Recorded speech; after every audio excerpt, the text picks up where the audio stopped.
আসসালামু আলাইকুম। আজকে আপনাদের জন্য আমি একটি পাস্তা রেসিপি নিয়ে আসলাম। এর জন্য আমি নিয়ে নিয়েছি 1 কাপ পাস্তা। পাস্তাটি প্রথমে আমি গরম একটি প্যানে কিছুক্ষণ পানি গরম করে সেই গরম পানিতে পাস্তাটি দিয়ে দিব। পাস্তাটি আমার বয়েল করতে সময় লেগেছে 10 মিনিট।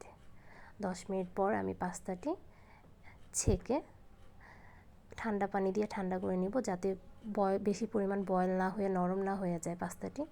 এরপর আমি একটি প্যানে পরিমাণ মতো তেল দিয়ে সেখানে চিকেন কুচি এবং কেটে রাখা পেঁয়াজ কুচি দিয়ে দিয়েছি এবং এটা 2 থেকে 3 মিনিট ভালোভাবে ফ্রাই করার পর এখানে আমি গাজর কুচি দিয়ে দিলাম।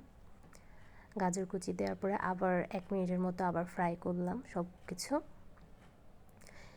এখন আমি দিয়ে দিলাম গোলমরিচের গুঁড়া 1 টেবিল চামচ,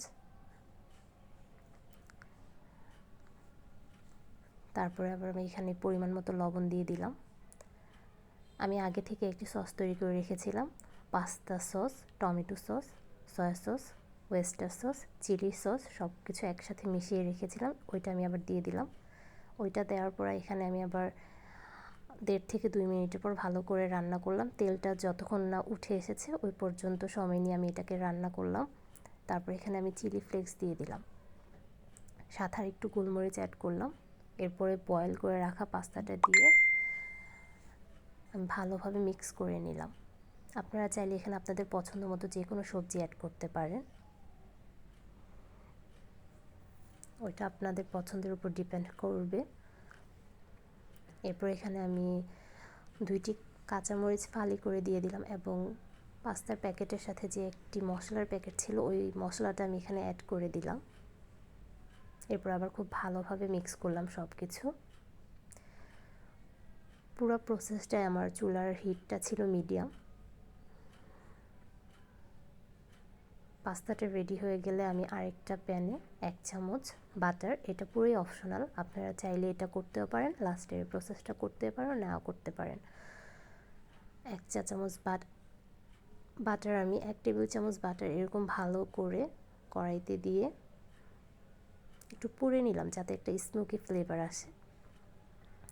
একটা পোড়া স্মোকি ফ্লেভার আসা শুরু করলে তখন আমি ওই রেডি করে রাখা পাস্তাটা এটার মধ্যে দিয়ে দেব, দিয়ে সুন্দরভাবে 1 মিনিটের জন্য ভালোভাবে বাটারটার সাথে মিক্স করব পাস্তাটা।